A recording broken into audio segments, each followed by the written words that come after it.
Great day सर्वांना।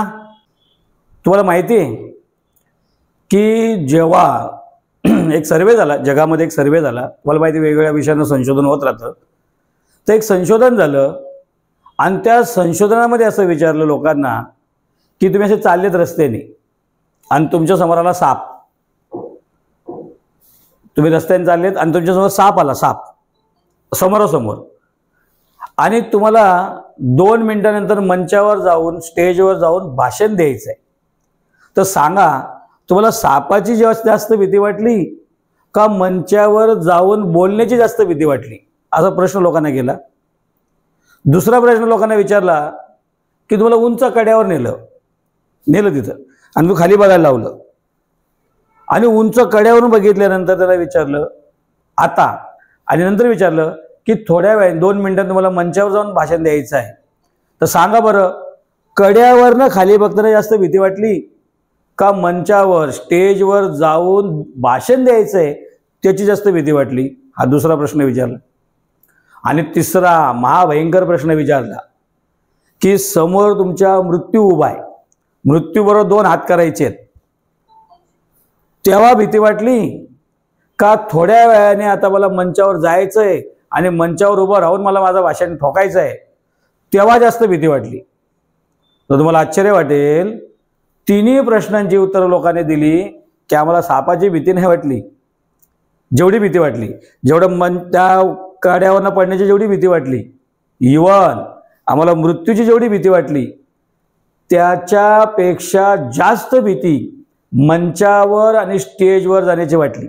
हा सर्वे म्हणजे जगामध्ये मृत्यूची भीती ही 2 नंबरची भीती आहे आणि भाषण देण्याची, स्टेजवर मंचावर जाऊन भाषण देण्याची ही नंबर 1ची भीती आहे। तर ह्या नंबर 1च्या भीतीला मग काही उपाय आहे की नाही आहे? तो उपाय आहे आणि तोच उपाय घेऊन मी तुमच्यासमोर उभा आहे। तोच उपाय कसा उपाय आहे, ते भीती कशी घालवायची, प्रभावी वक्ता कसा बनायचं, आपले विचार कसे मांडायचे, भीती घालवायचीच आहे आणि प्लस प्रभावी बोलायचं आहे। तो ह्या नंबर 1च्या भीतीला जिंकायचं कसं याची आपण आज चर्चा करणार आहोतच आणि त्या संदर्भामध्ये काय काय नियोजन करता येईल ते आपण करूया। माझं नाव प्रवीण कुमार, मी यश एज्युकेशन अँड ट्रेनिंग इन्स्टिट्यूटचा संचालक आहे, ट्रेनर आहे आणि गेली 18 वर्षापासून ट्रेनिंग आणि एज्युकेशन म्हणजे आम्ही शिक्षणही देतोय आणि शिक्षणाबरोबर प्रशिक्षण पण आहे, एज्युकेशन आहे आणि ट्रेनिंग आहे। गेली 18 वर्ष मी हे काम करतो आहे आणि मंचावर उभं राहून बोलण्याचा माझा जवळजवळ आता 31 वर्षाचा अनुभव झाला। जेव्हा मोजतोय की माझा पहिला कार्यक्रम जो गाजला स्टेजवर मंचावर आणि जेव्हा मी पहिलं माझं भाषण गाजलं तिथून तर आत्तापर्यंतचा जो प्रवास आहे हा 31 वर्षाचा प्रवास आहे। तर हा संपूर्ण 31 वर्षाचा प्रवास, तो अनुभव आणि प्लस हे शिक्षण आणि प्रशिक्षणाचा हा परत 18 वर्षाचा अनुभव असं मिळून आपलं चर्चा करणार आहोत। तर ही जो आपला त्यासाठी उपाय आहे, त्यासाठी जो उपाय आहे की 3 दिवसाचा वक्ता प्रशिक्षण कार्यशाळा आपण आयोजित केलेली आहे आणि त्या कार्यशाळेमध्ये मी कधी कुठून आले की जेव्हा आमच्या लक्षात आलं की एवढी भीती वाटते आणि येतं सोपं काम असलं पाहिजे होतं आणि मग ह्यासाठी काय करायचं आहे, मग त्याच्यासाठी आम्ही तयारी केली। ही प्रशिक्षणाची सुरुवात आहे। 3 दिवसाचा आपला ही कार्यशाळा होणार आहे। मग कार्यशाळेमध्ये होणार काय, इव्हन आपल्या कार्यशाळेचं हेडिंगच ठेवलंय बघा मी, नववर्षाचा ध्यास, वक्तृत्वाकडून नेतृत्वाकडे विकास। नवीन वर्षामध्ये बऱ्याच लोकांनी शपथ प्रण वगैरे काय सगळं केलं असेल, तर त्याच्यामध्ये बरेच आमचे लोक आहेत की त्यांनी ठरवलं असं की गेल्या वर्षीचे मला जमलं नाही, यावर्षी मी बोलणार, गेल्या वर्षीचे मला नेतृत्व नाही करता ह्या वर्षी मी नेतृत्व करणार आणि ह्या वर्षी नेतृत्व करण्याचं बराच कार्यक्रम येतो, 2024 आहे आपले कार्यक्रम जवळ येतो लीडर बनण्याचे। तर बऱ्याच लोकांचे जे स्वप्न आहे ते स्वप्न पूर्ण करण्यासाठी मी तुमच्यासमोर उभा आहे। नववर्षाचा ध्यास, वक्तृत्वाकडून नेतृत्वाकडे विकास कसा करायचा, त्यासाठी काय करायचं, म्हणजे माझं असं मानणं आहे की जो प्रभावी भाषण करतो त्याच्याकडं लिडरशिप, नेतृत्व चालत येतं, नेतृत्व मागावं नाही लागत। हा, ही बात बरोबर आहे की नेतृत्वाला अनेक गुणधर्म आहेत, या अनेक वेगवेगळे गुण आहेत, हे बरोबर आहे। त्यातला हा सगळ्यात प्रभावी गुण आहे भाषण कला, कम्युनिकेशन स्किल। तर हे जर कम्युनिकेशन स्किल जर मस्त आहे, जर तुम्हाला चांगलं बोलता येतं तर सांगावं ना लागेल की तुम्हाला कुठल्या ऑर्गनायझेशनचा, संघटनेचा, फॅमिलीचा, संस्थेचा, देशाचा, राज्याचा जर तुम्हाला लीडर बनायचं आहे तर तुम्हाला चांगलं भाषण करता आलं पाहिजे आणि चांगलं भाषण करण्याकडं नेतृत्व चालत येतं. म्हणून आपला वक्तृत्वाकडून नेतृत्वाकडे असं त्याचा विषय आपण डिझाईन केलेला आहे. आता आपला जो प्रशिक्षण आहे तर मुद्द्यावर येऊया आपण की प्रशिक्षण काय आहे. त्या प्रशिक्षणामध्ये शिक्षण वेगळं आहे आणि प्रशिक्षण वेगळं आहे. तर त्या प्रशिक्षणामध्ये आपण काय करणार आहोत, तर सगळ्यात पहिल्या दिवशी आपलं 3 दिवसाचं आहे. जेव्हा तुम्ही पहिल्या दिवशी याल, आता ज्या आमच्या बऱ्याच लोकांनी त्याच्यामध्ये इन्व्हॉल्वमेंट दाखवले, ॲडमिशन घेतलेत, आमचे जुने काही जी बॅच आहे त्या बॅचचे काही विद्यार्थी पण इथं उपलब्ध आहे, ते बघतायत, ऐकतायत मला. त्यांनाही मी ज्यांनी कोर्स केला ते पण ऐकतायत, जे कोर्स करणार आहेत तेही ऐकतायत आणि जे अजून तळ्यात मिळत करायचं की नाही करायचं तेही ऐकतायत. मला त्याची कल्पना आहे पूर्ण. त्यामुळे मी जेव्हा असं म्हणेन की आम्ही असं करू तर ज्यांनी केले ते आहे समोर, आणि जेव्हा मी असं म्हणेल की असं असं होईल तसं होईल, ज्यांनी झालंय ते समोर उभे बसलेले आहेत, मला ऐकतायत. सो या प्रशिक्षणमध्ये 3 दिवसाच्या प्रशिक्षणामध्ये कोर्समध्ये आपण काय करणार आहोत, तर पहिल्या दिवशीच आपला हा टॉपिक आहे की भाषणाची भीती घालवायची कशी. मग त्यासाठी काही उपाय आहे की नाही, तो उपाय आहे 100% उपाय. तर भाषणाची भीती घालवण्याच्या ज्यात तिथं आपण तर काही प्रॅक्टिकल येतात. आता तुम्ही बोलतोय तुमच्याशी, तिथं आपण प्रॅक्टिकल करणार आहोत. ज्याला असं वाटतं की मला भीती वाटते तर तिथं जाऊन काय करायचं, तर कशी भीती जाते तिथं आपण प्रॅक्टिकल तिथं करणार आहोत. तरी पण 2-3 मुद्दे मी तुम्हाला आता सांगतो की भाषणची भीती घालवण्यासाठी काय करावं लागतं. त्यातलं नंबर 1 आहे, नंबर 1 काय की भाषणाची भीती जायची असेल ना तर नंबर 1 गोष्ट आहे, मला माझी तीव्र इच्छाशक्ती पाहिजे की मला वक्ता बनायचंच आहे, मला भाषण द्यायचंच आहे, काही झालं तरी मला हे मैदान गाजवायचं आहे. ही जी तीव्र इच्छाशक्ती असेल ना की मला करायचं आहे, यस यस मला करायचं आहे, ही तीव्र इच्छाशक्ती भीतीवर मात करते. बघा, ज्या ज्या लोकांनी महान कार्य केलं, या ज्या ज्या लोकांनी मोठे मोठे रेकॉर्ड बनवले, जागतिक रेकॉर्ड बनवले, तुम्हाला काय वाटतं की त्यांना त्या काम करताना त्या कामाची भीती वाटली असेल की नसेल वाटली ना. ती भीती तर करताना वाटतेच, पण जर इच्छाशक्ती तीव्र असेल तर मग आपल्याला कोणी रोखू शकत नाही. तो भीतीवर मात करण्यासाठी पहिला मुद्दा आहे तीव्र इच्छाशक्ती असली पाहिजे, हे मला करायचं जेव्हा काय हो तिकडं. दुसरं बघा, कधी पण जेव्हा आपण मंचावर जातोय, स्टेजवर जातोय, आपल्याला भीती वाटते, तर स्वतःला हे बोला, हे समजावा. बरंच करतात मोठे मोठे महान वक्ते हे काम करतात.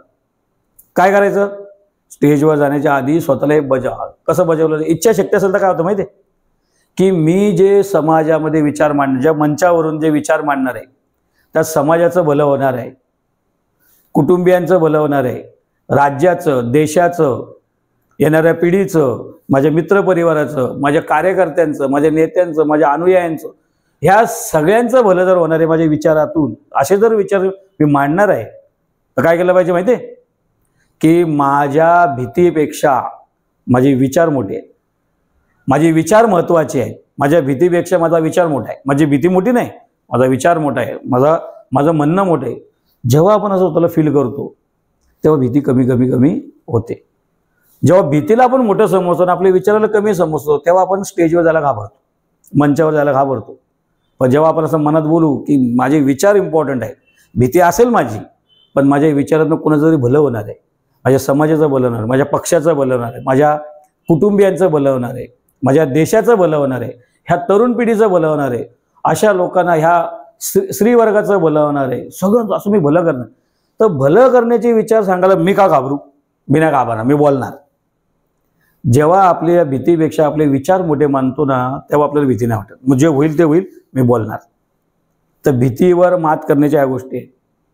अजून बऱ्याच त्याच्यामध्ये गोष्टी आहेत, जसं हे सेल्फ मोटिवेशन झालं. सेल्फ मोटिवेशन फार महत्त्वाचं असं की त्यावेळेला तर कोणाला माहीत पण नाही ना आपल्याला काय वाटतं आतमध्ये, आपल्याला घाम फुटलाय नाही फुटलाय, थरथर झालं काय झालं, जायच्या आधीच आपली जी घालमेल सुरू झालेली असते तिथं फक्त आपल्याला माहिती असते. म्हणून काय करायचं, self motivation. Yes, I can do it, I am the best, मी बोलणार, मी करणार. ह्या तीव्र इच्छेने, ह्या इच्छाशक्तीने भीतीवर मात करते. भीतीवर मात करण्याचा अजून बघा एक सोपं उपाय तुम्ही करून बघा. जे मंचावर जातात, जे भाषण गाजवतात, जे स्टेज गाजवतात, त्यांना माझं म्हणणं पटेल. जर मला तुम्ही ऐकताय तर त्यांना लगेच माझं म्हणणं पटेल की हां आम्ही असं करतो. ज्यांना वाटते भीती आणि त्याने असं केलं ते करा. काय करा, जेव्हा मला अशी भीती वाटते, तसं मी ट्रेनिंगमध्ये तर होणारच आहे, ते ट्रेनिंगमध्ये मी डिटेलमध्ये सांगणार आहे. आज ओझर तर तुमच्यापर्यंत महत्त्वाचा मुद्दा आहे ना, अर्क आहे त्याचा, तर मी सांगतोय की कधी जायची भीती वाटली का सिंपल आणि सरळ काय करायचं,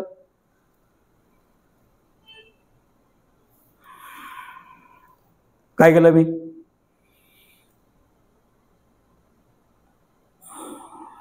दीर्घ श्वास घ्यायचा, जितक्या स्पीडने श्वास घेतला त्याच्या दुप्पट तिप्पट वेळ लावायचा सोडण्यासाठी. घ्यायचं, हळू सोडायचं. भीतीवरचा हा एक नंबरचा उपाय आहे. जे जे मंचावर जायच्या 10 सेकंद आधी जर तुम्ही हे करताय, 10 मिनिटाचं करा, 10 सेकंद आधी जरी तुम्ही हे करताय, तरी पण भीती कुठच्या कुठं पळून जाते. तर हे कसं करायचं ते आपलं प्रोग्राममध्ये प्रशिक्षणामध्ये होईलच, पण हे फार महत्त्वाचं आहे की भीतीवर उपाय हा आहे. आता दुसरा मुद्दा आहे बघा की भीती का वाटते.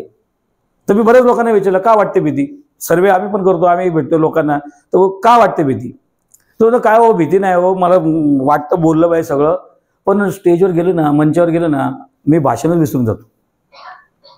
तर मी भाषण विसरतो, तर मी भाषण का विसरतो माहिती आहे. मग मी त्याला विचारलं का होतं असं. बघा कसं क्रम कसा आहे, बघा क्रम कसा आहे बघा. मला भाषणाची भीती वाटते कारण मी मंचावर गेलो का भाषण विसरून जातो. भाषण का विसरतो माहिती मी, कारण मी त्याचा सराव नाही करत. प्रॅक्टिस बोलण्याची 10-21 वेळा प्रॅक्टिस केली पाहिजे, तसं मी सराव नाही करत. जर मी सराव नाही करत आहे, का नाही केला सराव, माझ्याकडे भाषण लिहिलेलं नाही ना, लिहिलेलं असतं तर मी सराव करेल, लिहिलेलंच नाही. अच्छा, मग भाषण का नाही लिहिलं. भाषण कसं लिहितात तेच माहीत नाही. माहिती बोलायचं, पण लिहितात कसं आणि बरोबर ते बसवायचं कसं आणि मग बोलायचं कसं हेच माहीत नाही. म्हणजे भाषण लिहिलं नाही, लिहायचं कसं हे माहीत नाही, म्हणून भाषण लिहिलं नाही. भाषण लिहिलं नाही म्हणून त्याची प्रॅक्टिस नाही केली. प्रॅक्टिस नाही केली म्हणून आम्ही स्टेजवर भाषण विसरतो. आणि जर भाषण स्टेजवर आणि मंचावर विसरतो तर साहजिकच आहे मला भाषण देण्याची भीती वाटेल. म्हणून आपण दुसरा मुद्दा पण शिकवणार की भीती तर घालवलीच, एखादी भीती गेली. मग आता दुसरा टॉपिक येतो, मग भाषण लिहायचं कसं. भाषण लिहिण्याची एक पद्धत आहे, एक नियम आहे, त्याला आपण म्हणतो इंग्रजीमध्ये स्क्रिप्ट रायटिंग. स्क्रिप्ट लिहिली जाते. एक असते कथा, एक असते पटकथा. बघा चित्रपटात तुम्ही बघत असाल, एक असतो प्ले, एक असतो स्क्रीन प्ले. तो प्ले पण आणि स्क्रीन प्ले पण कसं लिहिला जातो, ते भाषणाची स्क्रिप्ट असते. कशी ती स्क्रिप्ट बनवायची त्या विषयाला धरून तो आपलं कसं रेडी करायचं, लिहायचं. भाषण लिहिल्याशिवाय बोलायला नाही जायचं. हा रूल आपण एक बनवला पाहिजे. एकदा का तुम्ही भाषण बनवताय, तर एक साचा बनवताय, तर मग आपला कॉन्फिडन्स होतो. भाषण तयार कसं करायचं, तर तयार करण्याच्या काही पद्धती आहेत. त्याच्यामध्ये काय आलं पाहिजे, काय नाही आलं पाहिजे. जसं बघा मी नेहमी सांगतो, जसं आम्ही 10वी-12वीच्या मुलांचं बघा तुम्ही, आम्ही जेव्हा बोर्डाचे जे इथं शिक्षक प्रोफेसर मला ऐकतायत, तर 10वी-12वीच्या मुलांना सांगतो बघा आपण, जर तुम्हाला बोर्डात मार्क, इव्हन आपण पहिलीच्या मुलाला पण सांगतो बघा की तुला जास्त मार्क घ्यायचे असतील ना, तो शब्द आला पाहिजे. बरं, समानार्थी शब्द, विरुद्धार्थी शब्द असतात बघा. गाळलेल्या जागा तो शब्द असतो बघा, एक जोड्या लावायचा एक शब्द असतो, तो शब्दाला शब्द जोडला पाहिजे. त्याला मी म्हणतो कीवर्ड. तर आपल्या भाषणामध्ये कीवर्डचं फार महत्त्व आहे. हे कीवर्ड काय असतात, ईच अँड एव्हरी लॉक ते खोलून टाकतात. असे कीवर्ड्स असतात की संपूर्ण भाषणामध्ये शब्द फार महत्त्वाचे असतात. जर ते शब्द आले ना, मग आपलं भाषण दणदणीत होतं. मग ते कीवर्ड कसे शोधायचे, ते कीवर्ड लिहायचे कसे, त्याचा रिसर्च कसा करायचा, त्याला त्या शब्दाला धरून कसं भाषण बनवायचं. तर हे कीवर्ड म्हणजे भाषण लिहिण्याची तयारी. भाषण तयार करायचं कसं.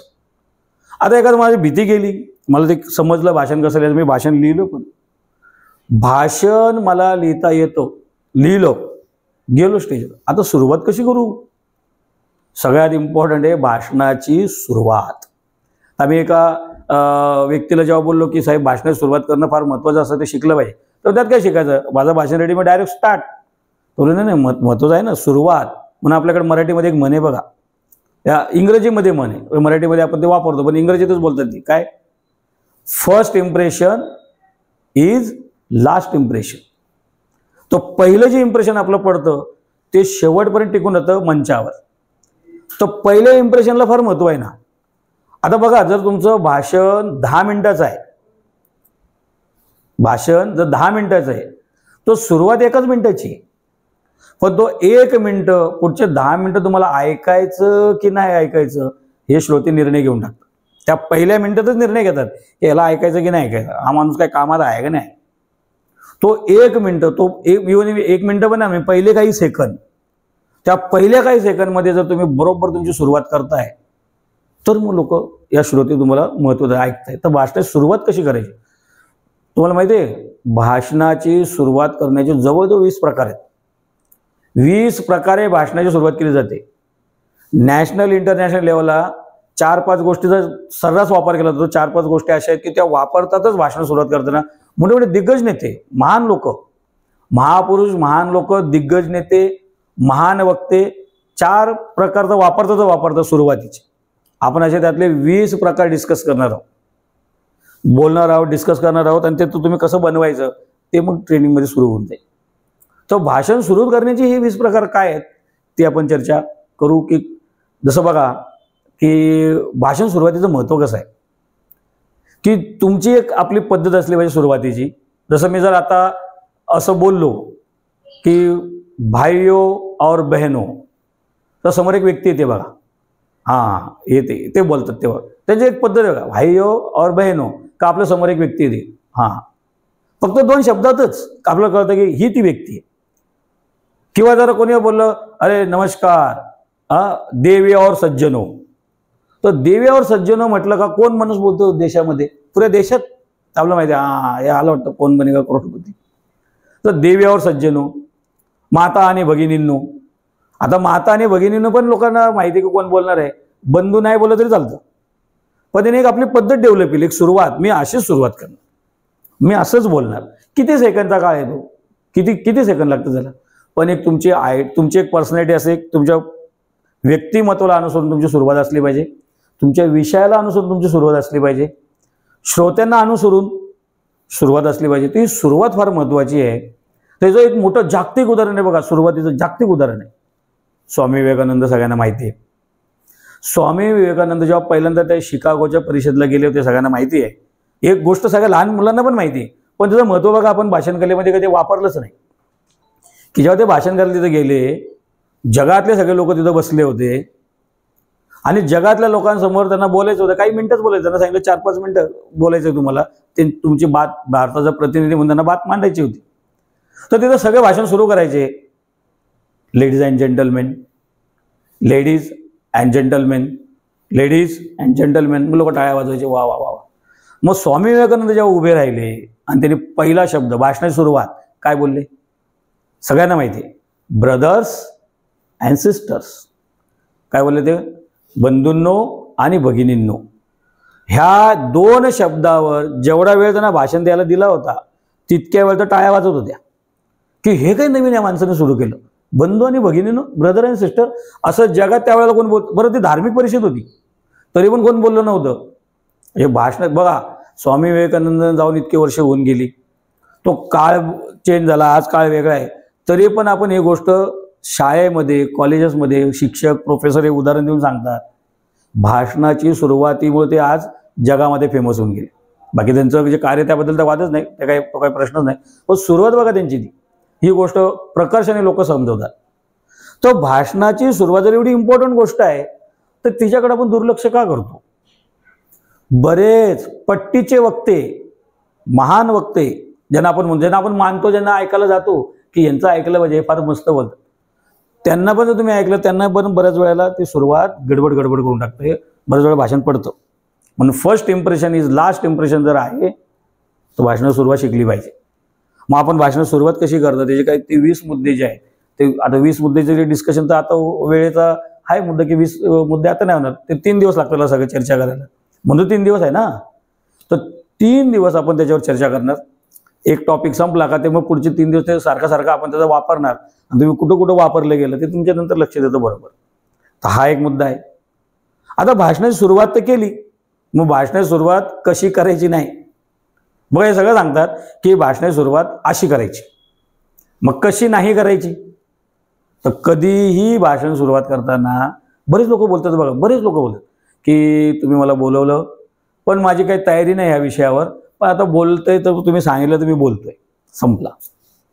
बरेच असे म्हणतात मी काय एवढा महान वक्ता नाही, मी काय एवढा प्रभावी वक्ता नाही, पण मला आयोजकांनी बोलवलं म्हणून मी बोलतो.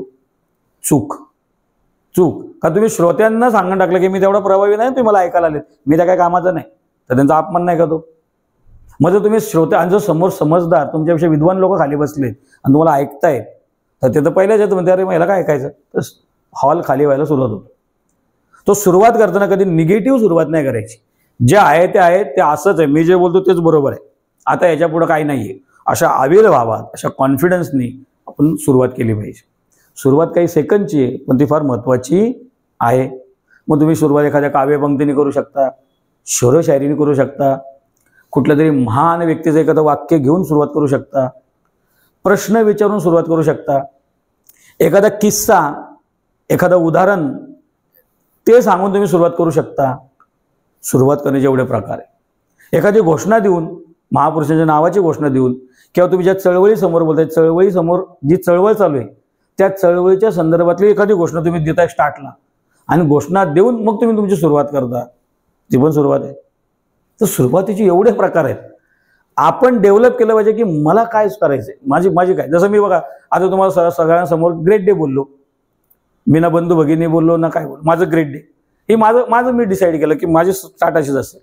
आता पुऱ्या महाराष्ट्रामध्ये कोणी ग्रेट डे बोललं तर पक्का समजतात हा यश एज्युकेशन अँड ट्रेनिंग इन्स्टिट्यूटचा विद्यार्थी. का तो एक नवीन पायंडा आपण बनवला, असं तुम्ही तुमचं बनवू शकता.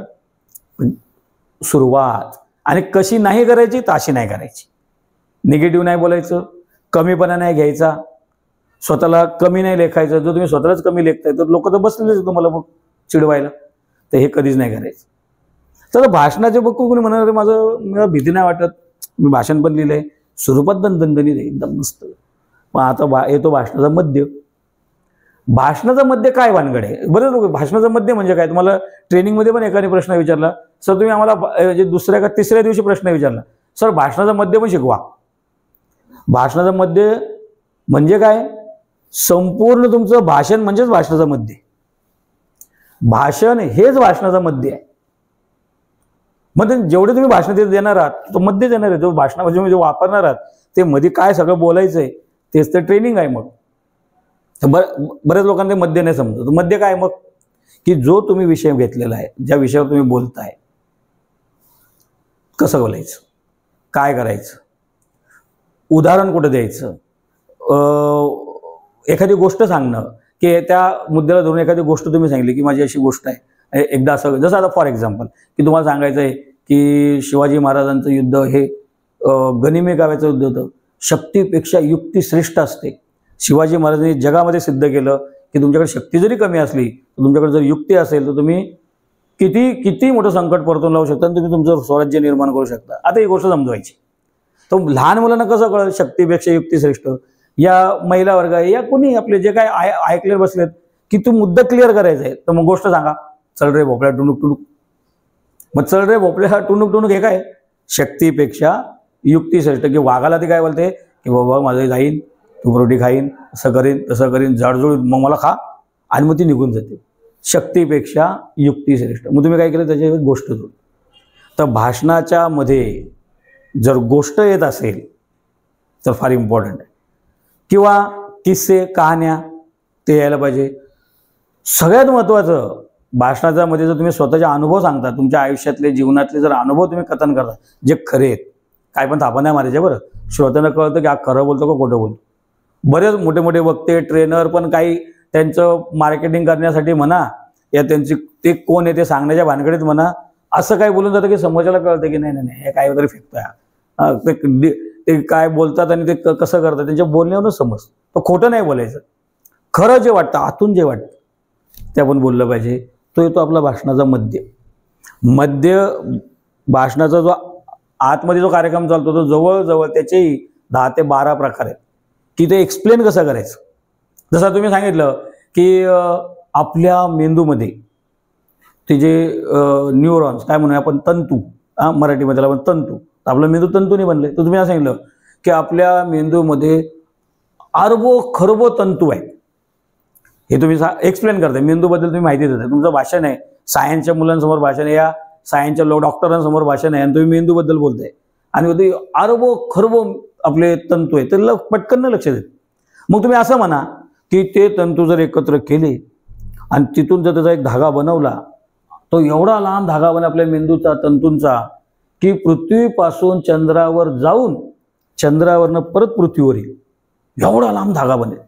मग लक्षात येतं अच्छा एवढा मोठा आपले मेंदू आहे, एवढे तंतू आपलं. मी काय केलं, एक्सप्लेन केलं. तर भाषणाच्या मध्ये हे असं एक्सप्लेन करावं लागतं, मग तेव्हा भाषण उठतं, भाषण समजायला लागतं. तर सुरुवात झाली, मध्य झाला, मग साहजिकच काय येतं नंतर मग भाषणाचा शेवट. मग भाषणा शेवटला काय करायचं, भाषण शेवट करण्याचा प्रकार आहे. तर जसं सुरुवात first impression is last impression आहे, हे इंग्रजीमध्ये म्हटलं जातं, तसं मराठीमध्ये म्हटलं जातं काय, शेवट गोड तो सगळं गोड. मग सुरुवात काही गडबड झाली असेल, मध्ये काही मला जमलं नसेल, पण एंड इवन बघा भाषणाच्या एंडपेक्षा कधी कधी तुम्ही बघितलंच एखादं सभा संमेलन होतं मोठे मोठे, जो आभार मानणार असो ना, आभार मानणारा तो बाजी मारून येतो कधी कधी, की लोक म्हणतात ते भाषणाचा बार कंटाळा झालो, तिने आभार काय मस्त मानले. पण आभार मानणं हे भाषणाचा एंड, अख्ख्या त्या कार्यक्रमाचा एंड आहे, भाषणाचा नव्हे, त्या कार्यक्रमाचा एंड आहे. तो त्या अध्यक्ष भाषणापेक्षा आभारवाला वाहवा घेऊन जातो आणि लोक विचार तू मस्त बोललं, ते आभार तुला मस्त जमलं. खरं भाषणाचा ज्या कार्यक्रमाचा एंड मस्त होतोय लोक ते ॲप्रिशिएट करतात. तर भाषणाचा एंड आपला हा फार मजेशीर असला, मजेशीर म्हणजे त्या विषयाला धरून एंड पाहिजे, लॉजिकल एंड झाला पाहिजे. एंड कसा काय पाहिजे, लॉजिक. जर स्टार्ट तुम्ही एक केलेली आहे, विषय एक समजवलेला आहे, तर एंड काय पाहिजे, त्या विषयाला धरून, त्या सुरुवातीला धरून तुम्ही विषयाचा एंड करू शकता. पण विषय वेगळा आहे आणि एंड आपला भलतंच काहीतरी, आपण शेवटचा काहीतरीच करतोय, तर बोलला वेगळा आणि एंडला वेगळा बोलला, तर लोक शेवटचं घेऊन जातात. तेव्हा नियम आहे की सायकोलॉजिकली लोक एक तर पहिले लक्षात ठेवतात आणि लोक एक शेवटचं लक्षात ठेवतात. म्हणून भाषणात सुरुवात आणि भाषणात शेवटला एवढं महत्त्व आहे. मग भाषण तुमचं 1 तासाचं आहे, पण सुरुवातीचे 2-3 मिनिटाचं तुमचं सुरुवात आणि 2 मिनिटं 3 मिनिटाचा तुमचा एंड, 1-2 मिनिटाचा एंड. हे काही मिनिटामध्ये तासाभरचं भाषणाचं काय होईल हे डिसाईड होतं. बरेच वक्ते त्याचा विचार करत नाही, तर एंड कसा करून टाकतात म्हणजे एंड कसं करतात, तर तुम्ही मला सगळं ऐकलं, आता मला एवढंच बोलायचं होतं, मला एवढंच येतं, आता वेळ संपलेली आहे त्यामुळं मला खूप काही बोलायचं होतं, खूप माझा विषय होता, पण आता वेळ संपली त्यामुळे मी काय बोलत नाही. म्हणजे काय, मला आता वेळ असते तर मी खूप बोललो असतो, म्हणजे याच्या आधी जे काय बोललं ते काय कामाचं होतं का. मग लोक म्हणतात अच्छा मी जे सांगितलं ते कामाचं नव्हतं, याची वेळ संपली आणि ते कामाचं आहे, त्याचं सांगितलंच नाही माणसाने, असं तुम्हीच तुमच्या तोंडी सांगून टाकलं एंडला. बरेच वेळा लोक म्हणतात की तुम्ही सगळ्यांनी माझं ऐकून घेतलं, मी काय एवढा प्रभावी वक्ता नाही, मला नाही वाटत मी इतकं काही व्यवस्थित बोललो असेल, पण तुम्ही समजदार आहेत, मला समजून घ्या. मध्ये तुम्हाला जर समजून घ्यायचं होतं तर मग बोलले कशाला तिथं, तुम्ही आम्हाला समजवायला उभे आहेत ना तिथं. तर ह्या सगळ्या ज्या गोष्टी आहेत, हा आला आपल्या भाषणाचा एंड. तो बरेच वक्ते ना सुरुवातला महत्त्व देत ना मध्य नाही, काहीतरी एक गाळतात, काहीतरी एक तर सुरुवात बरोबर करतात, मध्यावर लक्ष नाही देत, मध्य काहीतरी व्यवस्थित करतात तर एंडवर लक्ष देत नाही. जर प्रभावी वक्ता बनायचं आहे आणि तुमचा प्रभाव जर मंचावर टाकायचा आहे आणि गाजवायचं आहे मैदान, तर सुरुवात, मध्य आणि शेवट हे फार महत्त्वाचं आहे. आणि हे असं नका समजू की काहीतरी नवीन सांगतोय मी, माहिती आहे सगळ्यांना. इव्हन आपण 5वी 6वी 7वी पासून जेव्हा निबंध लिहितो, निबंध तर आपले शिक्षक निबंध लिहायला काय सांगतात की बघा सुरुवात अशी करायची, सुरुवात छान असली पाहिजे, त्याचा 1 मार्क भेटतो, मग मध्य मस्त विस्तार करा आणि मग एंडला तुम्ही काहीतरी मस्त करा, असं बोलतात बघा. हे मस्त काय मग ते मार्क मिळत. तर या मी काही नवीन नाही सांगत आहे, निबंध पण सुरुवात, मध्य आणि शेवट, भाषण सुरुवात, मध्य आणि शेवट. एखादं पुस्तक बघा, सुरुवात, मध्य आणि शेवट. एखादी मोठी कादंबरी म्हणे, चित्रपट, जेव्हा मोठे मोठे चित्रपट बनतात, सुरुवात, मध्य आणि शेवट. तर जर एवढं इम्पॉर्टंट या गोष्टीला आहे आणि त्याचे 10, 15, 20 प्रकार जर बाकी आहेत आपल्यासमोर, किती प्रकार आपल्याला माहिती आहेत. बघा तुम्ही जे प्रभावी वक्ते बोलतात त्यांना विचार किती प्रकार आहेत, तुम्ही कोणते प्रकारे करते, म्हणजे काय नाही मी तर सुरुवात करतो जसं वाटेल तसं. मग ते बसतं की नाही त्या टेक्निकमध्ये. खरं भाषणाचा एक नियम आहे, प्रभावी वक्तृत्व जर करायचं आहे, प्रभावी वक्ता जर बनायचं आहे, ती गोष्ट माहिती पाहिजे की भाषण देणं ही कला आहे, तर भाषण देणं हे सायन्स पण आहे. तर कला आणि सायन्स दोन्ही मिक्स झाले पाहिजे. जर दोन्ही मिक्स असेल तर बात बनते. तर कला आणि सायन्स काय, मग कला तर सगळ्यांमध्ये आहे. इव्हन भाषणाची कला कमी किडे जास्त आपल्यामध्ये की लोक बोलायचं आहे, पण ते कलेमध्ये रूपांतर करा, त्याला तंत्रामध्ये आणा, मग बघा आपलं भाषण कसं उठतं. तर हे भाषणाचे काही गोष्टी आहेत. आता बघा, एखादा म्हणून माझं भाषण वगैरे सगळं बरोबर आहे, पण हे एक मुद्दा अजून राहून जातो त्याच्यामध्ये, लोक लक्ष देत नाही त्या गोष्टीकडं, की भाषणाचे प्रकार असतात. कुठं कोणतं काय भाषण द्यायचं, भाषणाचे प्रकार आहेत.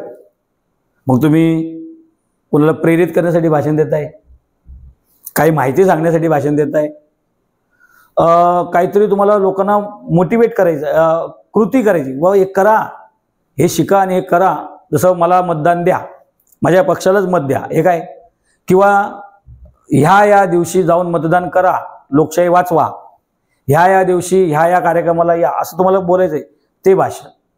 अनेक असतं मनोरंजन करायचं मुलांचं, लोकांचं, एखादा सांस्कृतिक कार्यक्रमाला गेलं तर तुम्हाला तिथं जस्ट मनोरंजन करायचं आहे, तर मनोरंजन करण्याची भाषणं वेगळी असतात. तर भाषणाचे किती प्रकार असतात माहिती आहे? 4 प्रकार आहेत. तर जेव्हा तुम्ही कुठलं भाषण द्यायला उभे राहता, तुम्ही कोणत्या प्रकारातलं भाषण देतोय हे कळलं पाहिजे. आणि जर मला प्रकारच माहीत नाही तर कुठला प्रकार मी कुठं वापरतोय, मग त्याचा सुरुवात कशी, त्याचा एंड कसा, काय, सगळा गोंधळ होतो. तर मी नेहमी बोलतो वाक्य, की नुसतं बोलणं म्हणजे भाषण नाही, नुसतं बडबड करणं म्हणजे भाषण नाही. भाषण म्हणजे व्यवस्थित नियोजनबद्ध तंत्र वापरून विषय वगैरे सगळं लिहून वगैरे जे काय म्हणतो एकदम व्यवस्थित टापटीप. जसं नुसतं मेकअप करतो बघा, आपण मेकअप करतो तर उठतो आपण, मग असं मेकअप करतो का आपण, त्याला कधी बघा, कधी केले का, की पहिला काजळ भरतो आणि मग पावडर लावतो, हे पहिले लिपस्टिक लावतात आणि मग त्याच्यावर पावडर अशी लावतात का, पद्धत आहे, पहिला पावडर लावतात, मग काजळ लावतात, मग लिपस्टिक, ही काय मेकअपची पद्धत आहे. कुणी असो, स्त्री पुरुष कुणी असो, ही पद्धत आहे ना काहीतरी करण्याची. तर ती पद्धतीने जर चाललो तर आपल्याला, मला वाटतं, आपलं भाषण जोरदार पण होतं, दमदार पण होतं आणि गाजतं पण. तर प्रभावी बनणं, बोलणं अलग बात आहे आणि प्रभावी बोलणं एक अलग बात आहे. तर हे आपण 3 दिवसाच्या कार्यशाळेमध्ये मनसोक्त बोलणार आहोत आणि शिकणार आहोत. कारण का मी असं बोलतोय, आता मी तुम्हाला बोलतोय, ही जी वेळ मला दिली बोलण्याची, तुम्ही मला ऐकताय, समजताय का, अच्छा असं आहे, ठीक आहे, तसं असं मी ऐकताय. तिथं असं नाही होणार आहे, तिथं असं होणार, तिथं मी बसणार आहे आणि मी ऐकणार आहे, हां अच्छा बोला, आणि तुम्हाला बोलायचं आहे आणि मी बसून ऐकणार आहे. हा आपला 20-80चा फॉर्म्युला तिथं पण आहे, की 20% मी बोलणार, 80% तुम्ही बोलणार. 80% भाषणं तुम्हालाच द्यायची 3 दिवस. आणि ह्या सगळ्या प्रकार, हे जे भाषणं 4 प्रकार सांगतो ना मी, 4च्या प्रकारची भाषणं तिथं द्यायला लागणार, बोलावं लागणार, तयार व्हावं लागणार. आणि ही 4 प्रकारची भाषणं जे काही जगात 4च आहेत, अजून 5वा प्रकार यायचा आहे. तर कुठलंही भाषण द्या, हे 4 प्रकारात मोडतं. मध्ये कोणते प्रकार आहेत ते आपण तिथे डिस्कस करणार आहोत. आणि तुमच्याकडनं त्या टाईपचं, त्या प्रकाराचं भाषण बोलून घेणार आहे, ते बोलायचंच आहे सगळ्यांनी तिथं. तर हा बोलण्याचाच प्रकार आहे.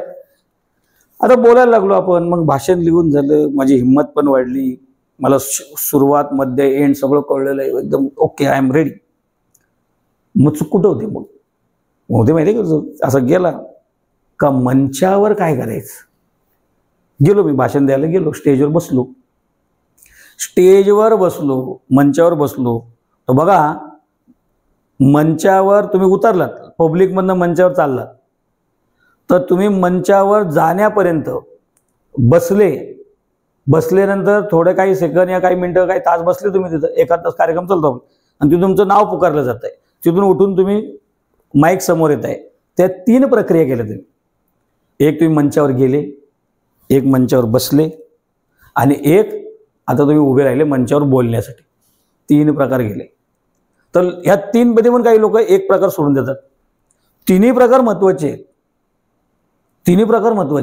जेव्हा तुमचं नाव पुकारलं जाता, तुम्ही येत आहे, साहेब आले, आणि तुम्ही उतरले आणि चालले मंचावर, आणि तुम्ही लोक उठले, काय होतं ते, तो जो असतो सूत्रसंचालक, तो बोलतोच ना, आता साहेब आले, सगळ्यांनी जोरदार टाळीने स्वागत करा साहेबांचं, साहेब येत आहेत. आणि मग साहेब कसे चालतात माहिती आहे, आपल्याकडे एक पद्धत आहे, साहेब मग काढतात आपले मोबाईल, लोक टाळ्या वाजवत आहेत, आणि साहेब आपला फोनवर असं चाललंय आपलं, साहेब चाललेत, लोक टाळ्या वाजवतात. अच्छा साहेब असं आहे का, ठीक आहे.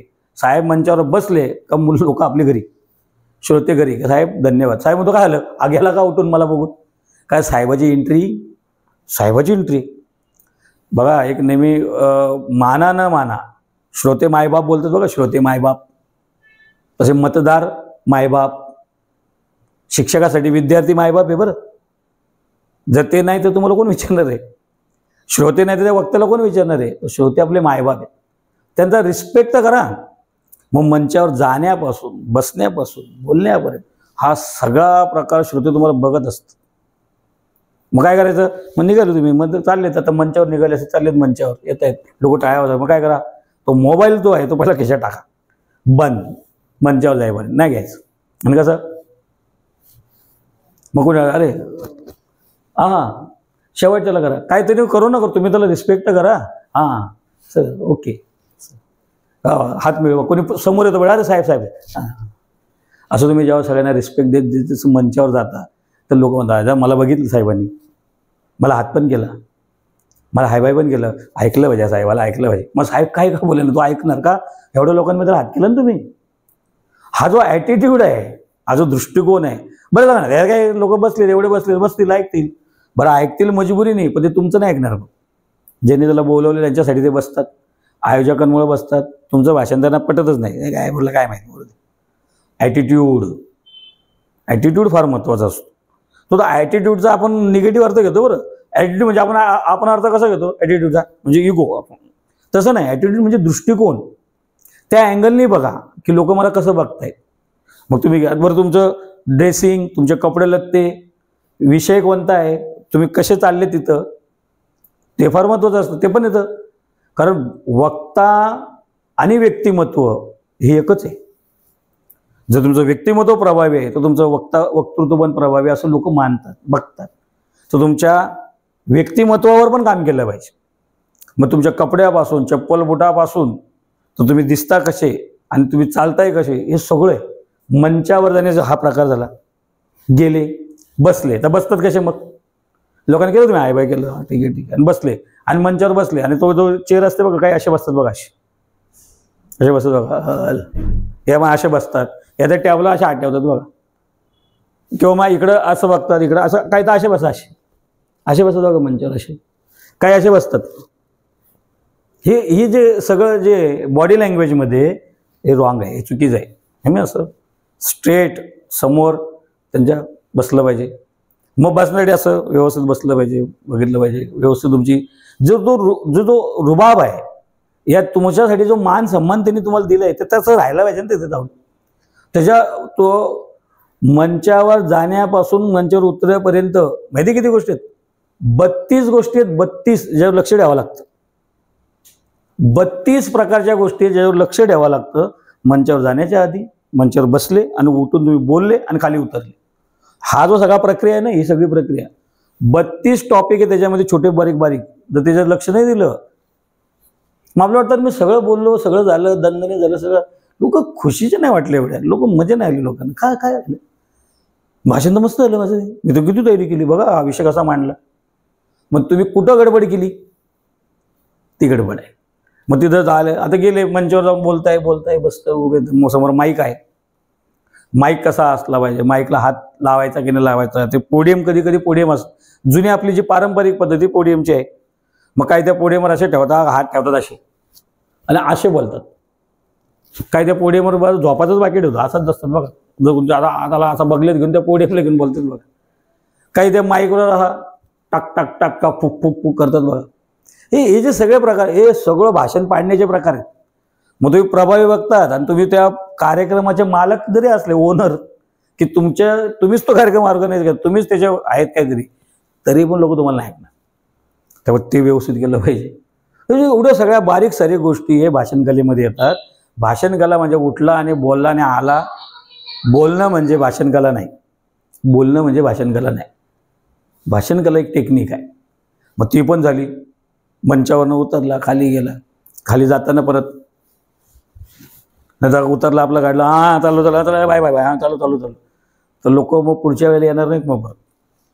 म्हणून बघा, बोलणारे खूप आहेत समाजामध्ये, नाहीत का? खूप लोक बोलतात, पण प्रभावी का नाहीत ते लोक? त्यांचे भाषण ऐकायला असं धावत नाही जात. नाही एक काय होता बघा, की आपले काही लोकांचं तुम्ही नाव ऐकलं, नाव ऐकलं की लोक असे धावत जातात की हा येऊ बोलणार, चला चला चला चला. तर तुमचं नाव ऐकून लोक असे धावत यायला पाहिजे. ते कसं होईल, ते शेवटी शिकावं लागतं. शिकावं लागतं, समजावं लागतं, आचरणात आणावं लागतं. नुसतं ऐकून पण नाही होत ते. ट्रेनिंग तर मी देणार आहे, मला माहिती आहे पक्का की हे जर वापरलं काम झालं. मी 31 वर्ष ते वापरतोय. आणि जे काही मी तुमच्यासमोर आज उभा आहे, जे काही बोलतोय, जो काही माझा एज्युकेशन आणि ट्रेनिंगचा जो व्यवसाय आज पूर्ण महाराष्ट्रामध्ये पसरतो आहे, तुमच्या लक्षात येते की पूर्ण महाराष्ट्रामध्ये आज चर्चा चालू आहे यश एज्युकेशन अँड ट्रेनिंग इन्स्टिट्यूटची, आपल्या ट्रेनिंगची. पूर्ण महाराष्ट्रातून फोन येत आहेत मला, 4ही अंगाने येत आहेत. तर हे सगळं जे मला मिळालं आहे, एकदम नम्रपणे मी सांगू इच्छितो, केवळ माझ्या बोलण्यामुळं. माझ्याकडे एकच चांगला गुण आहे, तो म्हणजे माझं बोलणं. की त्या एका गुणामुळं मला एवढं सगळं मिळालं. जर हे मला मिळालं तर का नाही मग तुम्हाला मिळवते? बरं, मिळवण्याचा काही वय आणि टाइम टेबल नसतो. ज्या वयात तुम्हाला वाटेल त्या वयामध्ये आपण तयार होतो. मग आपल्या मराठीमध्ये म्हणे बघा की जेव्हा डोळे उघडतात तेव्हा दिवस होतो. सूर्य उगवला कधी तो सोडा, तुम्ही झोपेतनं डोळे उघडले कधी तो दिवस आहे. मग ज्या दिवशी तुमचे डोळे उघडले की मला हे शिकायचं आहे, तर शिकायला उतरलं पाहिजे. बरेच लोक बोलतात आता मला भरपूर मेसेज आणि फोन येत आहेत की जर खूप इच्छा आहे शिकायची, तुमचा प्रोग्राम एकदम जबरदस्त आहे, तुमचे कंटेंट पण फार चांगले आहेत, ऐकलंय पण आम्ही लोकांकडून तुमच्याकडून, खूप मस्त बोलतात. वेळ नाही हो, वेळ नाही करत करत आपण आयुष्य 40 वर्ष घालवले. मला जो माणूस बोलला की माझ्याकडे वेळ नाही, तो 55 वर्षाची व्यक्ती आहे.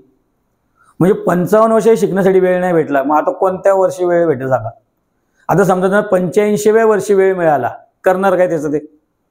आणि ते झाले, आता तयार झाले, तर कोण ऐकणार त्या वयात त्यांचं? एक मस्त वाक्य आहे, ते फॉरेस्ट ऑफिसर, जंगल बनवसं फॉरेस्ट ऑफिस, त्या फॉरेस्ट ऑफिसर एक वाक्य लिहिलं होतं, मला फार आवडलं. भाषण कलेसाठी साहित्याने मटेरियल कुठून भेटतं ते पण महत्त्वाचं आहे बरं. की चालता बोलता बघता कुठं वाचता कुठं, सगळ्यात जास्त मटेरियल कुठे भेटतं माहिती आहे? तुम्हाला आश्चर्य वाटेल, सगळ्यात जास्त मटेरियल कुठे मिळतं? ट्रकच्या पाठीमागं.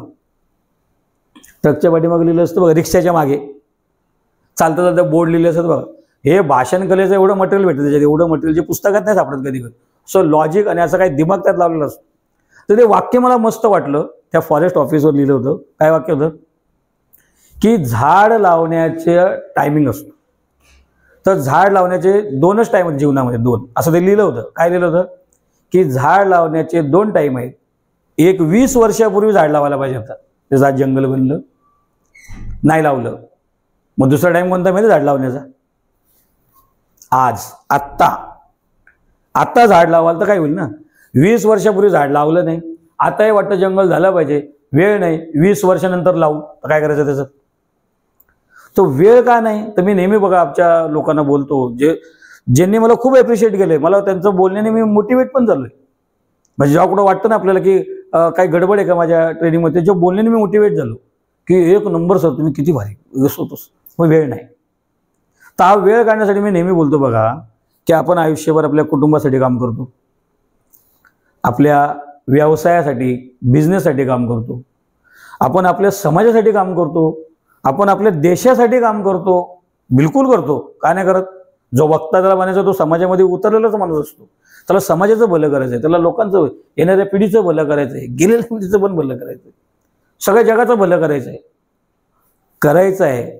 सगळ्यांना आपण वेळ देतो आणि स्वतःला कधी वेळ देणं? स्वतःला तयार करण्यासाठी वेळ, स्वतःला वेळ द्यावा लागतो. वेळ निघत नाही, वेळ काढावा लागतो. काय म्हणतो आपण मराठीमध्ये? इच्छा तेथे मार्ग. तर मग जर मला आजही वाटतं भाषण शिकणं खूप गरजेचं होतं, खूप महत्त्वाचं होतं, मग एवढ्या वर्षांतर मला आज वाटतंय, मग आज पण मी वेळ का नाही काढत आहे? तर 20 वर्षापूर्वी पण प्रॉब्लेम होता. जर मी 20 वर्षापूर्वी त्या 40 वर्षाच्या व्यक्तीला बोललो, 20 वर्षापूर्वी तुम्ही का नाही शिकले? मी तरुण होतो ना 20 वर्षाचा, तेव्हा काय करायचं होतं? बोललं मग 30व्या वर्षी शिकायचं. अहो संसार, नवीन नोकरी लागली होती, संसाराची जबाबदारी. मग आता 40, आता मध्यावर आलो ना, आता मुलं मोठी झाली, त्यांचं करायचं काहीतरी एज्युकेशन करायचं. मग 50-60 वर्षांनंतर रिटायर झालो, आता काय करायचं? तो कोणता तो काळ आहे जेव्हा आपण शिकणार आहोत, त्याचा जरूर आपण विचार केला. फार महत्त्वाचं आहे. कारण मला पण नुसतं माझा बिझनेस करायचा आहे, भाषण ठोकायचे आणि लोकांकडनं आपल्याला त्याचे पैसे घ्यायचे, एवढं माझा पण धंदा नाही ना. मी पण आतून शिकवते, आणि मला ते आतून मिळालेलं आहे. आणि हे जर आपल्या लोकांना मिळालं तर लोकही आपली प्रगती करते, मला आतून वाटतं. त्याच्यामुळं ही इम्पॉर्टंट गोष्ट आहे. जे जे बोलतायत की वेळ काढावा लागेल, वेळ घ्यावा लागेल, तर वेळ काढावा लागतो, वेळ मिळत नाही. काही अजून गोष्टी आहेत बघा की भाषणाच्या संदर्भात काही अजून महत्त्वाच्या गोष्टी ज्या आपण त्या सगळ्या कंटेनवर बोलणारच आहोत. की भाषण देता एक महत्त्वाचा मुद्दा आहे, काय माहिती आहे? सूत्रसंचालन. ते मी सांगितलं की आम्ही सूत्रसंचालन शिकवणार आहोत. आता सूत्रसंचालन काय मोठी गोष्ट आहे ना. मला जर तुम्ही विचारलं की मी जर मंचावर जर गाजलो असेल आणि थोडंफार मला जर 20-25 काही नाव मिळालं असेल तर तुम्ही भाषणं कमी दिली, सूत्रसंचालन जास्त केलंय, खूप जास्त. आजही जर तुम्ही मला ऑफर ठेवली की सर तुम्हाला 1 तास आमच्या इथं व्याख्यान द्यायचं आहे, भाषण द्यायचं आहे, या संपूर्ण कार्यक्रमाचं तुम्हाला सूत्रसंचालन करायचं आहे, तर मी चॉईस करेल सूत्रसंचालन. मी भाषण कोणीही द्या, सूत्रसंचालन माझ्याकडे द्या. कारण सूत्रसंचालन म्हणजे संपूर्ण कार्यक्रम स्टार्ट पासून एंड पर्यंत, सुरुवातीपासून शेवटपर्यंत जो मंचावर उभा असतो तो असो सूत्रसंचालन. तर सूत्रसंचालन करण्याची एक पद्धत आहे. सूत्रसंचालकाचं काम काय माहिती? काय काम आहे? स्वतः आहे सूत्रसंचालक. त्याचं काम काय आहे? ज्यांनी ती सभा तो कार्यक्रम आयोजित केला ते आयोजक, श्रोते बसले ऐकायला आणि मान्यवर बसले मंचावर स्टेजवर. तर मान्यवर, श्रोते आणि आयोजक, श्रोते, मान्यवर. बघा बरं, सूत्रसंचालकाचं सगळ्यात इम्पॉर्टंट काम काय? आयोजक, श्रोते आणि मान्यवर ह्या तिघांचा जो समन्वय साधतो तो सूत्रसंचालक. आयोजकांचं काय म्हणणं आहे ते लोकांपर्यंत पोहोचलं पाहिजे, श्रोत्यांना काय ऐकायचं, श्रोते कोण काय आहेत त्यांना काय ऐकायचं ते त्यांनाच पर्यंत पोहोचलं पाहिजे, काय चाललंय कार्यक्रम. आणि मान्यवरांना कळलं पाहिजे की हे काय. तो मान्यवर कोणाला ते श्रोत्याला कळलं पाहिजे, कोणत्या प्रकारचे श्रोते ते मान्यवरला माहिती असतं, माहिती पडलं पाहिजे. हे सगळं सूत्रसंचालक करतो. तर सूत्रसंचालन फार इम्पॉर्टंट गोष्ट आहे. म्हणजे कसं बोलायचं, कुणाचं नाव एखाद्याला बोलवतंय तुम्ही तर नाव कसं घ्यायचं, त्याची ओळख कशी द्यायची, वक्त्याची ओळख देण्याची एक पद्धत आहे. ती पण अशी उठसूट ओळख नसते द्यायची. एका व्यक्तीने ओळख दिली, आता ज्या वक्त्याला ओळख द्यायची, जो वक्ता आहे त्याचे सूत्रसंचालन करतोय ना, तो ओळख देतोय. आता त्याला 10 वर्षापूर्वी हा भेटला असणार, तर त्याने 10 वर्षापूर्वी त्याची ओळख दिली की मी यांना ओळखतो, 10 वर्षापूर्वी असे होते, असे वक्ते आले की 10 वर्षापूर्वी ते 10 लोकांसमोर त्यांनी भाषण केलं, मला फार आवडलं. पण आज तो 10 वर्षानंतर जर तो हजारो लोकांना गाजवत असेल तर, हजारो लोकांसमोर तो बोलत असेल तर तुम्ही 10 लोकांना सांगितलं त्याची काही इज्जत राहिली? किंवा 10 वर्षापूर्वी त्याला काहीतरी एक पुरस्कार मिळाला होता छोटासा गावाचा, तुम्ही ते सांगितलं आणि त्याला आता काहीतरी राज्याचा पुरस्कार, राष्ट्राचा पुरस्कार मिळाला असेल तर तो विचारलंच नाही. आणि त्याच्यासमोरच सांगतोय आपण साहेबांना आमच्या गावात एक आम्ही पुरस्कार दिला होता, तो बघतो अरे मला देशाचा पण मिळाला, त्याचं काहीतरी कर. आणि श्रोत्यांना काय माहित की कोण आहे तो सूत्रसंचालक. तो बऱ्याच वेळेला असा अनुभव आहे, तुम्हाला जे मंचावर जातात आणि जे भाषण करतात त्यांना हा अनुभव असेल, मी जे म्हणतोय ते पटेल बघा, की सूत्रसंचालक भाषण देणाऱ्याचा पण वेळ खातो. तो दर वक्त्याचं पूर्ण भाषण विश्लेषण करतो. आता तो काय बोलला, ह्याला काय करायचंय, याचं एवढंच काम आहे की साहेब थँक्यू, चांगलं बोलले, धन्यवाद, पुढचा. काही ना सवय असते बघा, काही ना चांगलं तुमचं सूत्रसंचालन काय करतं माहिती आहे?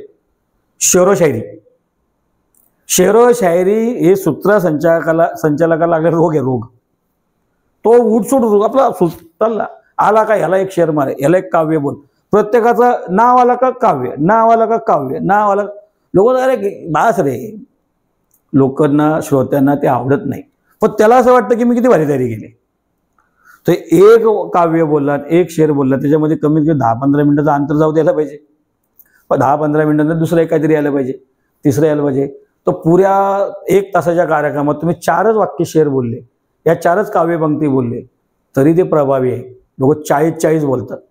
मला एका कार्यक्रमाला बोलवलं होतं, संविधान दिन होता आणि त्या संदर्भात मला लिडरशिपवर बोलायचं होतं, कम्युनिकेशन स्किल आणि लिडरशिप. बाकीचे जे सामाजिक विषय वेगळे होते, पण माझा विषय हा होता, मी ह्याच विषयावर बोलतो, कम्युनिकेशन आणि लिडरशिप. तो जो सूत्रसंचालक तिथं बसला होता, 2च वक्ते होतो आम्ही, 2 वक्ते होतो. आम्हाला फार आमची जी काही फी होती, मानधनी, ते पैसे सगळे आम्हाला दिले आयोजकांनी. आयोजक भलताच होता बरं कोणतरी, बिचारीने त्याने आम्हाला बोलवलं, आमचा रिस्पेक्ट केला, आम्हाला पैसे पण दिले. माझ्याकडे पैसे पण आलेत, आता मला काय बसलो मी मंचावर. तर कार्यक्रम व्हायचा तर 5-6ला काहीतरी चालू, 6चा कार्यक्रम होता तो 8ला सुरू झाला. 8चा कार्यक्रम 9-9:30ला जेवणाची तयारी होती. लोक बसले, हळूहळू लोक निघतात. एक पहिला वक्ता त्यांना बोललो, भाई तुमचं बोला. त्यांचं बोलून झालं, वेळ निघून गेली. तुम्ही बोललो नाही आता नाही जमणार, बोललो वेळ गेली निघून. तर हा जो 1-1.5 तास जो माझा होता बोलण्याचा, तो 1.5 तास सूत्रसंचालकाने सूत्रसंचालन केलं. मी मोजला टाईम बसून तिथं की हा किती वेळ खातोय, की एक भाषण झालं का त्याच्यावर सगळे जीवनाचे अनुभव सांगायचा. आणि मग आता हा वक्ता बोला. वक्ते दोघंच आम्ही, पण त्याने 1.5 तास घातला आमचा. हे सूत्रसंचालन, एवढं महाभयंकर सूत्रसंचालन बघितले. तर सूत्रसंचालक 2-3 सेकंदचं काम त्याचं, खूप जास्त ताणलं तर 5 सेकंद, त्याच्या पलीकडे नाही बोललं पाहिजे. तर ते कसं बोलायचं, कोणता शब्द वापरायचा, कसं, इव्हन तुम्ही एखाद्या वक्त्याला बोलवताय मंचावर, तर नाव कसं पुकारायचं ही पण एक पद्धत आहे. तुम्ही जर बोला हां ते आपले आजचे वक्तृत्व आणि नेतृत्व या विषयावर बोलणार आहेत माननीय प्रवीण कुमार या, तर लोक तसेच राहतील, असे या आता उठल काय करू. आणि तुम्ही जर बोलताय की आज वक्तृत्वाकडून नेतृत्वाकडे या विषयावर बोलण्यासाठी आलेले आहेत आपले प्रवीण कुमार, जोरदार टाळीने स्वागत करा, ये, तर काय होईल, जो झोपला तो पण हा हा हा हा हा हा. मग ते प्रवीण कुमारला पण वाटेल ना, अरे मी पण काहीतरी आहे. त्याला बोलवलं तुम्ही मानपान देऊन, तर तुम्ही त्याला उचलून कोण धरेल त्याला, सूत्रसंचालक. तर सूत्रसंचालक आपलं वेळ, त्या वक्त्याचा पण वेळ खातो. सूत्रसंचालक फार इम्पॉर्टंट गोष्ट आहे. मग त्यासाठी कोणतं वाक्य कधी बोलायचं, कधी शिरोशायरी, त्याचं विश्लेषण कसं करायचं, हे काम सूत्रसंचालकाचं असतं. आणि बघा की सगळ्यात मान सन्मान त्यालाच मिळणार का, जो मेन वक्ता आहे तोही तासभर बोलून जाणार आहे, अध्यक्ष अर्धा तास 1 तास बोलणार आहे, आयोजक तर बिचारे दिसतच नाही मंचावर, कुठंच नसतात आयोजक आजूबाजूला असतात, चेअर लाव हे का बिचारे ते धावत असतात, श्रोते खालीच बसले असतात. हा एकच असतो सूत्रसंचालक, जो स्टार्ट टू एंड त्या स्टेजवर असतो, त्याला सगळे ओळखतात आणि सगळ्यात जास्त वेळ तो तिथं असतो. जर 2 तासाचा कार्यक्रम आहे 2 तास आहे, 3 तास आहे 3 तास तो आहे. तर त्याला किती महत्त्व आहे त्या गोष्टीसाठी, पण किती लाईटली घेतलं जातं. बऱ्याच वेळा आयोजकांनी वेगळंच नियोजन केलं, सूत्रसंचालक भलतंच नियोजन करतो, तो त्याच्यावर डिसिजन घेऊन टाकतो स्वतःचेच. तर माझ्या एक ऐकण्यात पण असं आलं की ज्या वक्त्याला जिथं बसवायचं होतं, सूत्रसंचालकाने सूत्रसंचालन करण्याबद्दल एकाला बोलवलं आणि त्याला बोलावलं साहेब तिथं बसा, त्यांना विनंती करण्यात येत आहे. आता तो तिथं बसला आणि जो मेन वक्ता आला तो त्याच्या पाठीमागं बसला, आणि जो बिनकामाचा असा झालेला लोकांना त्याला पुढं बसवला. आणि विचारलं मी, बोला असं का केलं. ते सूत्रसंचालकने डायरेक्ट नाव घेतलं ना बसवलं, मग आम्ही काय करायचं. तो मला लक्षात आलं की अरे ही पण गोष्ट शिकवली पाहिजे, लोकांना माहीत नाही. गोष्ट काही मिनिटाची काही सेकंदची आहे, पण ती यायला पाहिजे. तर सूत्रसंचालन कसं करायचं हे पण आपण त्याच्यामध्ये शिकणार आहोत. परत एकदा मी रिपीट करतो, भाषण करणं म्हणजे उठलं स्टेजवर बोलणं एवढंच नाही, ह्या सगळ्या गोष्टी भाषण कलेमध्ये येतात. सुरुवात, मध्य, एंड, सूत्रसंचालन, व्यक्तिमत्व, मंचावर जाणं, बसणं, बोलणं, उभं राहणं, आपली पर्सनॅलिटी, आपले कपडे लत्ते, हे सगळं मिळून वक्ता बनतो. नुसतं बोललं ना आलं त्याच्याने वक्ता नाही बनत, हे सगळं बनवलं. तर हा एक मुद्दा आहे. आता हे जर आहे, मग तिचे काही नियम आहेत. मग मी त्याच्यात आपण 3 दिवस शिकणार आहोत. काय, प्रभावी वक्तेचे काही नियम आहेत, कसं बोलायचं, कसं उभं राहायचं, तुमचे हातवारे कसे पाहिजे, तुमचे एक्सप्रेशन्स कसे पाहिजे. एक्सप्रेशन आणि चेहरा फार महत्व आहे. लोक असं काही लोकांचा चेहरा असाच असतो, ते असं झालं, हे तसं झालं, असं व्हायला पाहिजे, तसं व्हायला पाहिजे. लोक बापरे हा घाबरलाय का, आम्हाला घाबरतो, असंच असतं बघा. चेहऱ्यावरचा भाव काही चेंज होत नाही.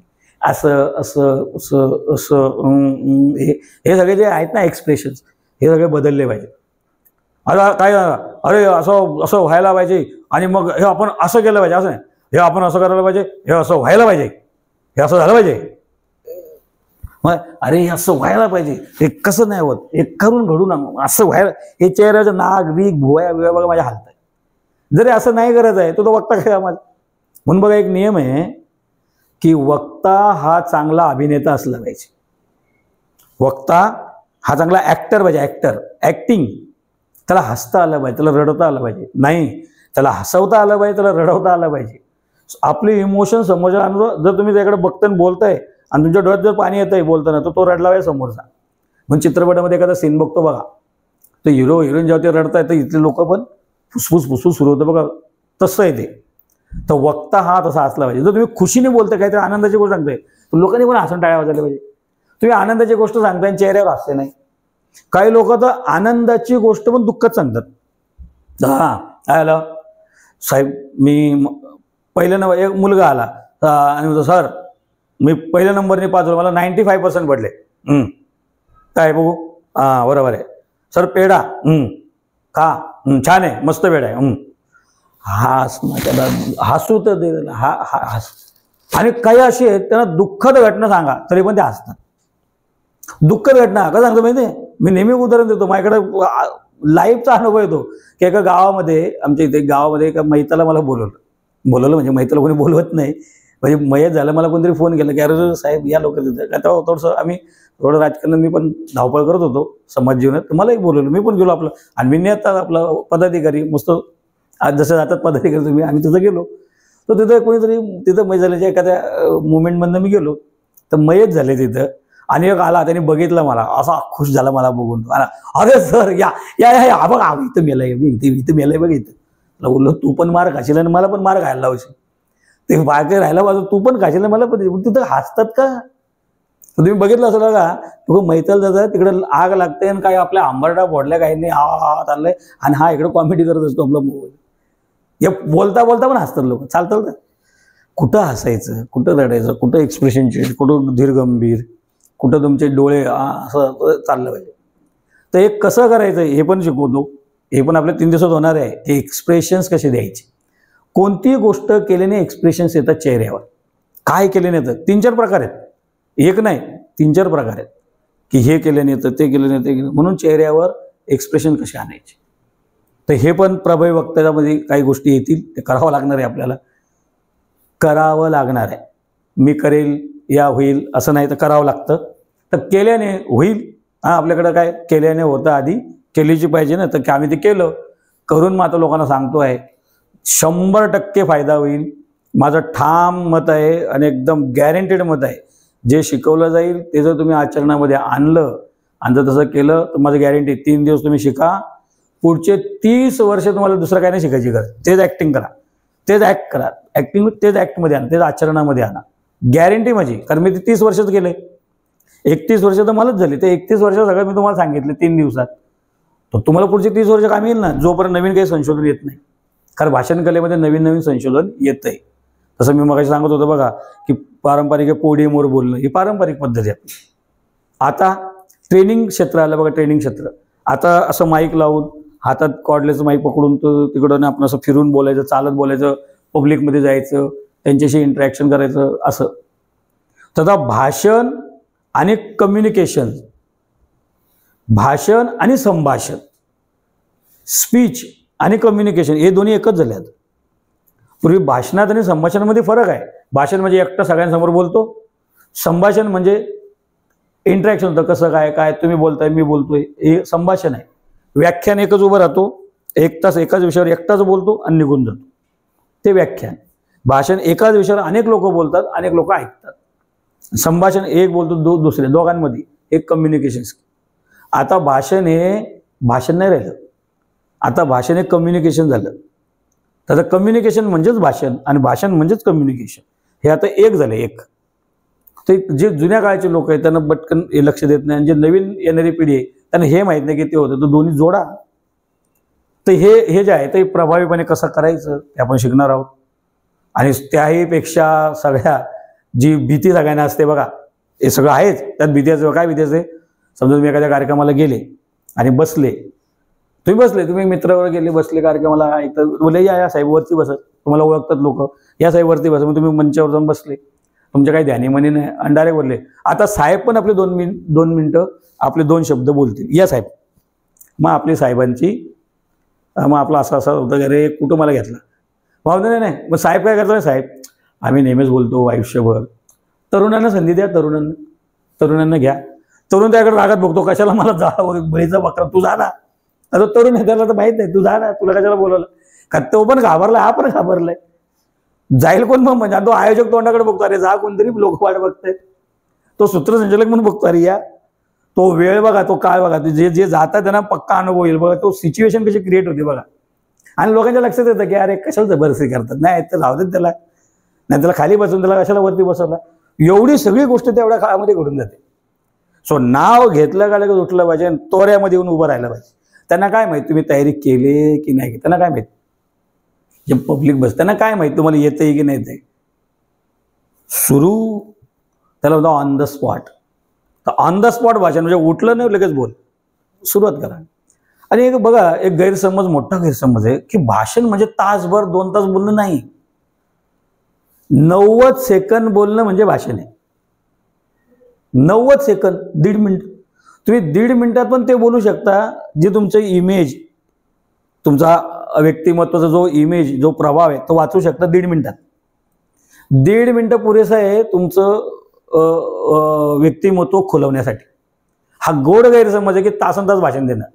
ॲक्च्युली जे जागतिक लेवलची भाषणं जर तुम्ही बघितली असतील, महान लोकांची भाषणं बघा, 15-20 मिनिटाच्यावर भाषणं नाही आहेत.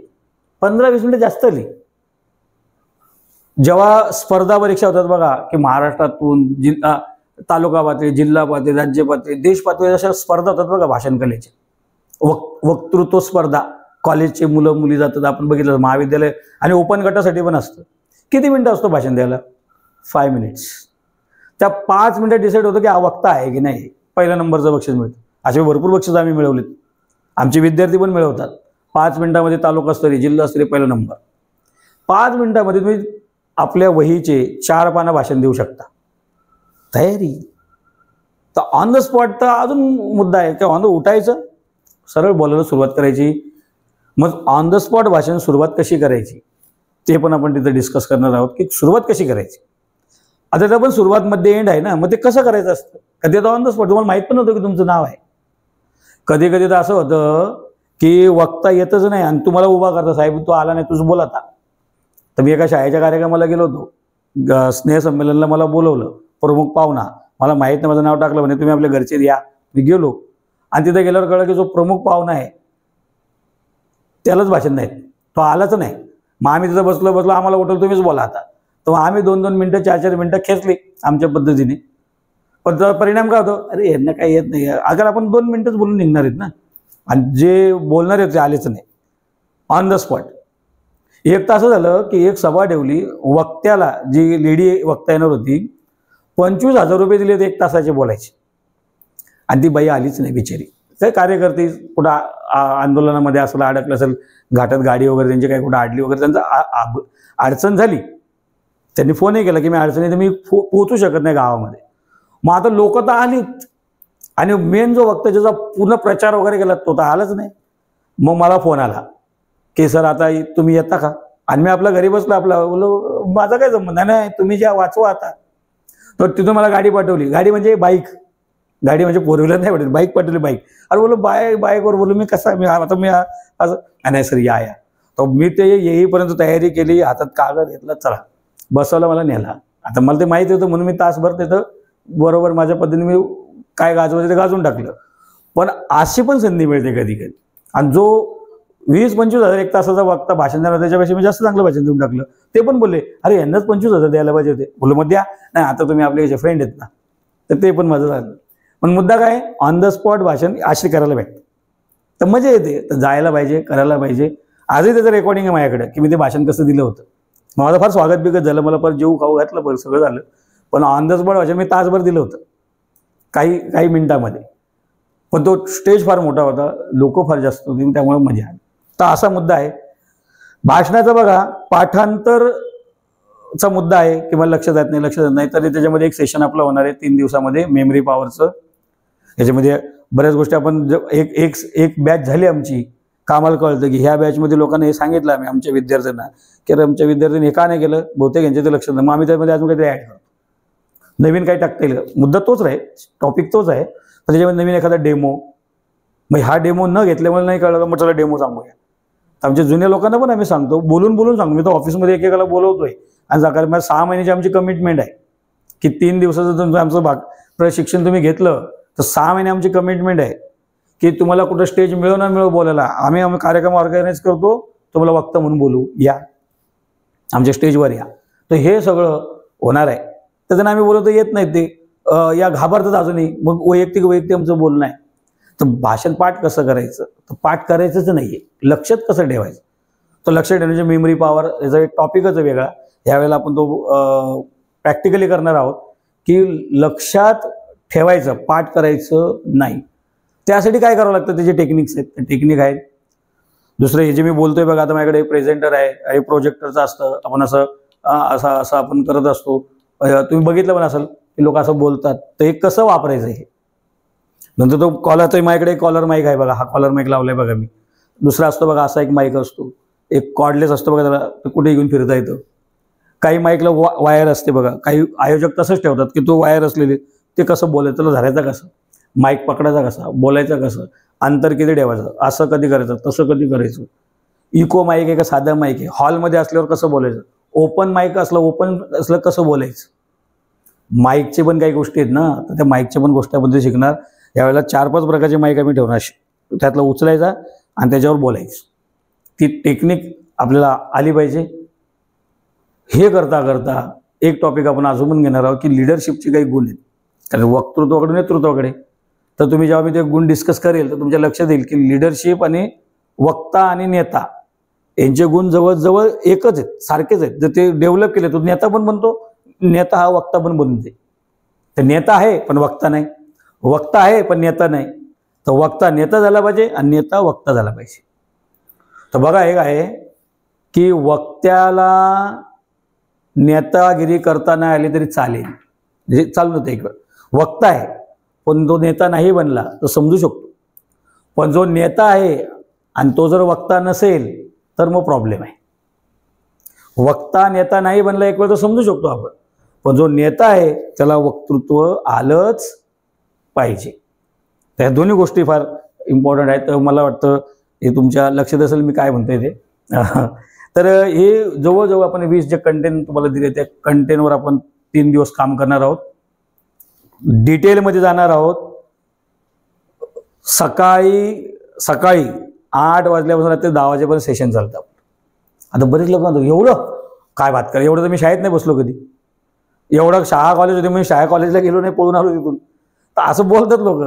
पण तसं नाही, ते त्याच्यामध्ये मग बोलणं आहे, ॲक्टिव्हिटीज आहेत, भरपूर आहेत. त्याच्यामध्ये ब्रेक आहेत, लंच आहे, डिनर आहे, टी ब्रेक वगैरे तर आहेच, पण माझं ट्रेनिंग आहे. त्याच्यामध्ये काही ॲक्टिव्हिटीज आहेत, काही तुम्हाला करायचे आहेत, काही मला करायचे आहेत. असा रंगारंग तो कार्यक्रम आहे. नुसतं उठलं भाषण द्यायचं असं बोलायचं असं नाही आहे ते. आता ज्यांनी केलं त्यांच्याकडे तुम्ही अनुभव घेऊ शकता. यामुळे या आणि एकदा अनुभव घ्या. एक रिस्क घ्यायला काय हरकत आहे. जर मी 3 दिवसाचं 30 वर्षाची जोडतोय तर एक रिस्क घ्यायला पाहिजे. आणि रिस्क शिवाय ना वक्ता बनत ना नेता बनत. आपण रिस्क घ्यायला पण घाबरतो. तर ती रिस्क आहेच नाही, हे तर एकदम सिंपल गोष्ट आहे. रिस्क तर तेव्हा आहे ना की केलं फायदा नाही झाला तर, तोटा झाला तर, ही रिस्क झाली. ही तर रिस्क आहे नाही, याच्यात फायदाच फायदा आहे. आणि मी उभा आहे, इथंच राहतो, आमचंच ऑफिस आहे, आमचं इन्स्टिट्यूट आहे, सगळं आहे. तिथं लोक येतात, बसतात, ऐकतात. तर फायदा व्हायलाच पाहिजे. हे कोरचे फायदे आहेत. तुमचे विचार मांडू शकता, तुम्ही विचारावर बोलू शकता. तुमच्या बिझनेसमध्ये आता काही बोलता आम्ही बिझनेसमॅन आहे, माझं काय करायचं बोलून, तर क्लायंटशी कसं बोलायचं, गिराईकशी कसं बोलायचं, बिझनेस पार्टनरशी कसं बोलायचं, बिझनेस मीटिंग कशी हँडल करायची, हे आहे ना महत्त्वाचं, ते व्हायला पाहिजे. तर बिझनेसच्या मीटिंगचा एक वेगळा प्रकार आहे. बिझनेसचा वक्ता वेगळा असतो, कॉर्पोरेट स्पीकर वेगळा आहे, राजकीय स्पीकर वेगळा असतो, शैक्षणिक स्पीकर वेगळा आहे, वक्ता. पण बेसिक गुण तिघांच्या सारखेच आहेत. काही गोष्टी फक्त बदलल्या जातात, बाकी जवळजवळ तर गुण तर तेच आहेत. ते आपण करणार आहोत. तर तुमची विचाराची लढाई लढण्यासाठी बोलावं लागेल. अनुयायी बनवा. विद्यार्थी तयार करायचं आहे. शिक्षक आहे तर विद्यार्थ्याला तयार करायचं, त्याला यायला पाहिजे. शिक्षक आहे म्हणून विद्यार्थ्याला मानतील जरुरी नाही, जर तो प्रभावी शिकवत नसेल तर. जर नेता आहे आणि तो प्रभावी बोलत नाही तर तो अनुयायी त्याचा बनणार नाही.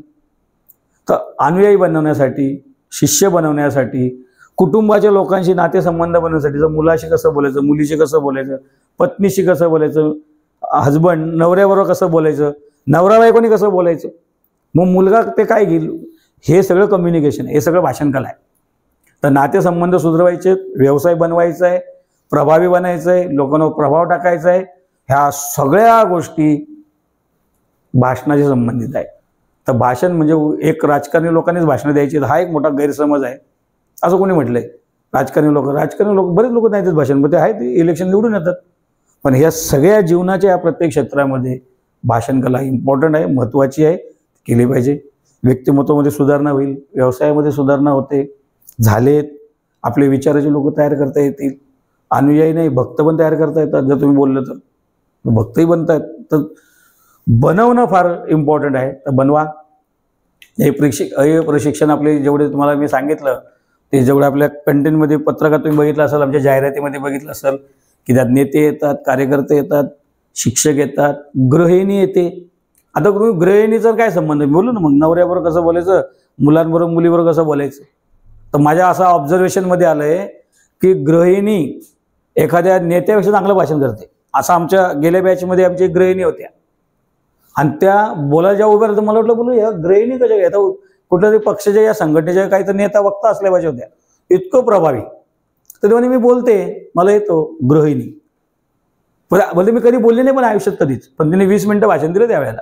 आणि आम्हाला असं बोलल्या की सर 20 मिनिटं झाली का भाषण. बोला आम्ही ते बेलो 20 मिनिटं जमली. तेव्हा नाही अजून 20 मिनिटं द्या, अजून मला बोलायचं.